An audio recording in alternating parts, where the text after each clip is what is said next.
been a long time since Minis were anything even vaguely resembling, well, Mini. But this is the biggest one yet. Meet the 2017 Mini Countryman. Taller, longer and wider than the car it replaces, and the biggest car Mini has ever produced. Now the brand's hoping it'll form part of its assault on the booming premium small SUV segment, boosting interior space, technology and creature comforts to take the fight to cars like BMW's X1, the Mercedes GLA and Audi's Q2. So, is this maximised Mini a good thing?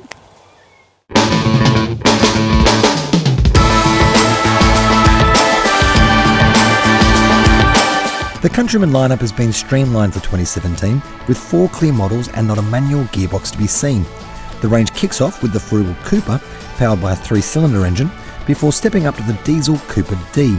Next is the sporty-flavoured Cooper S, before the range tops out with the diesel-powered Cooper SD or Sports Diesel, which is the only all-wheel drive model in the lineup. There's plenty of bonus kit too, but with it comes price increases across the range, which start with a $3,400 price hike for the entry-level Cooper. But the focus in here has been on creating a real sense of premium. Even the base model Cooper gets what Mini calls corduroy leather seats, but we're in the top spec SD diesel, so we get these really well bolstered leather numbers.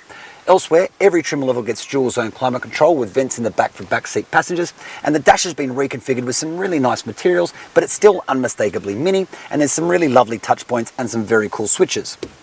A reversing camera also makes an appearance for the first time in the Countryman, and satellite navigation is standard across the range too. But Mini deserves a special mention for the level of standard safety equipment that appears even in the entry-level Cooper. Think active cruise control with stop and go, city AEB with pedestrian recognition, forward collision warning and speed sign recognition that's displayed either on the head-up display or on the centre screen, depending on the trim level. Now it's bigger, so naturally there's more space in the front seat and the back seat for passengers, but you also get this cool automatic boot function. Now you can open it via the key, of course, but if your hands are full, simply run your foot under the rear bumper and the boot will open for you. Now space in there has grown by 100 litres, regardless of whether you've got the rear seat up or down. And so this one has grown in every direction. It's now 20 centimetres longer, 1.5 centimetres taller, 3.3 centimetres wider, and sits on a 7.5 centimetre longer wheelbase. And while those numbers might not sound massive, it does make a difference in the cabin and adds an extra 100 litres of storage space in the boot. From behind the wheel, it kind of just feels like a more mature Mini. Some of the cars of old could be a bit harsh and jarring with their ride, but these ones, while still firm and never uncomfortable. Now I've only sampled the performance flavoured Cooper S and this, the top spec Sports Diesel, and only for a fairly limited time, but I am very pleased to report that they're both still a ton of fun to throw up a twisty road. But just as importantly for their owners, they're quiet and composed and comfortable when you're not doing that, say if you're just cruising on a freeway or in the city. And all that bonus safety gear is a huge plus. So the Mini Countryman hasn't just grown, it's all grown up.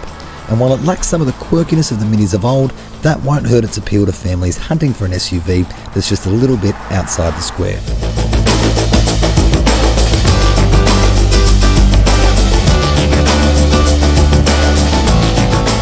To read the full review, click here, and don't forget to subscribe to stay on top of all our latest videos.